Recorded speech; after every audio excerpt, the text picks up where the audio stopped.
Friends, I have heard it said so many times that women and wine had caused many kingdoms to fall.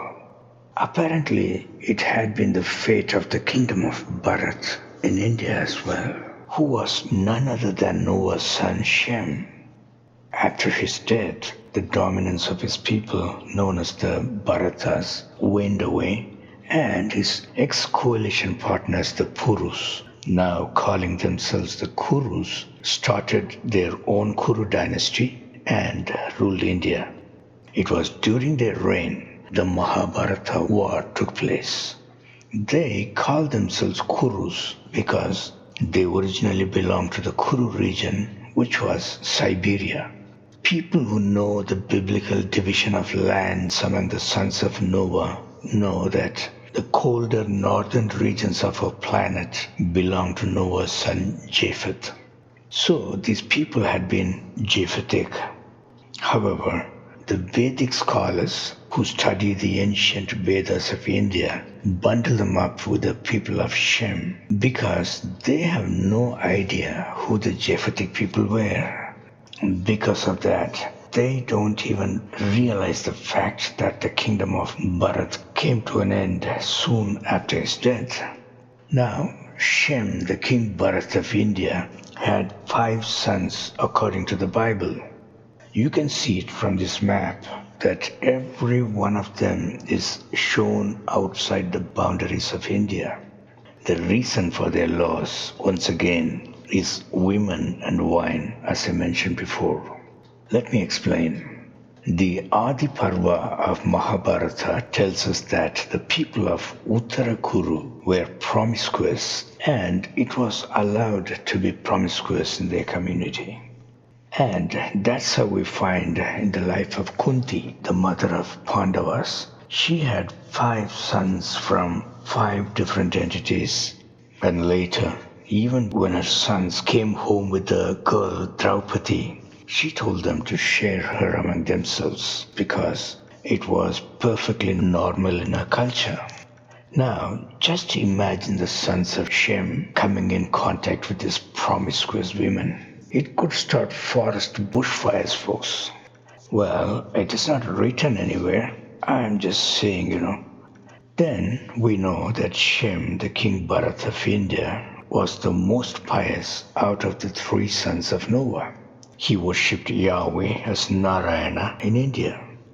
The word Narayana means the one who rests upon the waters, which is an attribute of Yahweh God. And it is good if you don't confuse Yahweh with Vishnu in this juncture. Now, it is true that Yahweh had instituted sacrifice of animals, but still, early on, Shem's people had deviated in the ways they worshipped Yahweh. We know that Yahweh never wanted his children to do anything to do with horses. The horse sacrifice known as Asvamedha Yaga was a strict no to him. Furthermore, he never wanted his children to get drunk with Soma in order to worship him. But in reality, the children of Shem were so addicted to Soma that they went back to the northwest region of today's Pakistan and beyond in search of Soma, where the Soma plants grew naturally. In fact, they had messed up God's religion and even the society with their practices, the details of which we can read in the Iranian Yasanas. It states, "When will this Homa, which runs like the river, will stop? Surely Ahura Mazda will reply to them with severe punishment, driving the cows away and kill them in the name of Yagnas, and indulge in eating them are the Karpans and their helpers. Ahura Mazda will punish them. Being gluttonous drunkards, Kavis lose their prestige and respect in society. Karpans mislead mortals to do wrong things. When they face God one day, their soul and their deeds will torment them. They will be judged to spend eternity in punishment." Here, the Karpans are the priests of the Devas.